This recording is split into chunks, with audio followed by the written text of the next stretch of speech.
Oh, yeah. It's good to see you. You having fun at this thing? Yeah, man, it's been pretty interesting. You know, you come in and you kind of dread the media a little bit, but, you know, you have to make the best out of it. So I tried to do that today. Pretty nice guys here mostly, isn't it? Oh, yeah. Just a lot of us, right? Yeah, a bunch of you guys. Hey, let's talk about your football team a little bit. I was just telling Marcus, and I said the same thing to David earlier, you're the East champs, but no one's talking about Florida. They're talking about Tennessee. They're talking about other teams. That's got to motivate you a little, right? Definitely.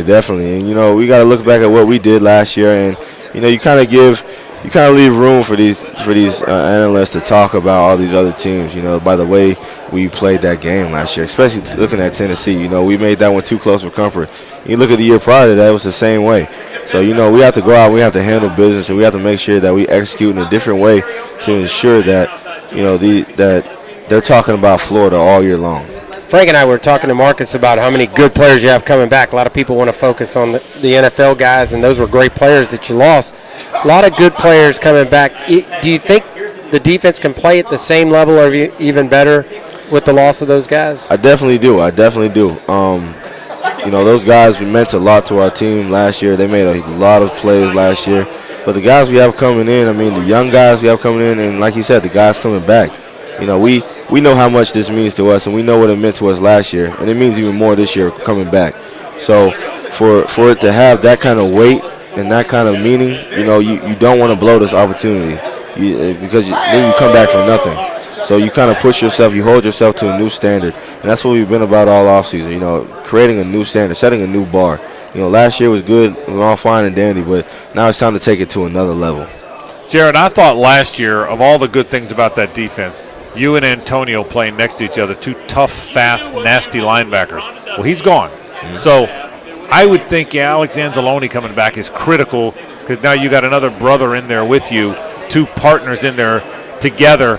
Am I right about that? Is that critical for him to be next to you? Definitely. And, you know, Alex he's a very freaky athlete. You know, you might not expect that from somebody like him, but he can move very well. He can shut down running backs very well. He has a lot of size on him as well. He can cover. He can do it all. So, you know, Alex is a guy that we expect to step in and really probably exceed a lot of people's expectations. Jarrad, since you've been on campus, you guys have had to really carry the organization because the offense has struggled. And I know they're giving their best effort, but obviously there's games where, you know, it almost felt like defense had to win the game. Do you sense that turning a little bit from what you've seen in the spring? Do you think maybe there'll be a little bit more offense to go with that great defense? You know, I definitely do. Looking at the guys that Coach McElwain brought in with this recruiting class and how fast they decided to step in and to compete. Because a lot of young guys, they'll come in and they'll kind of, you know, put that shell around themselves, or they'll kind of just step back and take the follower role. These guys are confident. They came in knowing that they got a certain amount of talent, and they're ready to put the hard work with that talent to become something that we've never seen before. Jarrad, final question. Jarrad Davis, linebacker from Florida. You had the most fun quote of the day. You said Tennessee's the fun game because we always win. Yeah. Tell me about playing against Tennessee. You always win, right? We always win, and it's always crazy. It's always nerve-wracking. I mean, it's a fun game because we compete, you know, and you know, I love playing in the Swamp, but I really enjoy playing there as well too because their school is loud.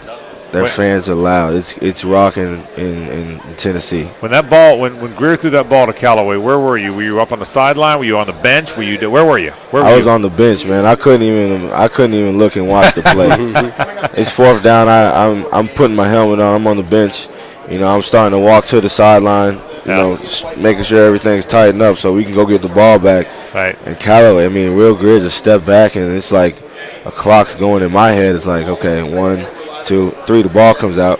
I'm like, where is he throwing this thing at? Like, all I see is white jerseys over here. Right. And out comes Callaway, and he pops. He's running down the sideline, and then Brandon Powell comes and makes a key block, and off to the races, man. So, you know, it's after that, man, I mean, you know, anything can happen. Anything can happen at any time, and we know that we got to work to set ourselves up to put ourselves in the best situation, and that's a prime example that we always look at to know that anything happens, so don't ever quit. Jarrad Davis, one of the best linebackers in America. I appreciate you stopping by. Have a good year this year. Hey, thank you, sir.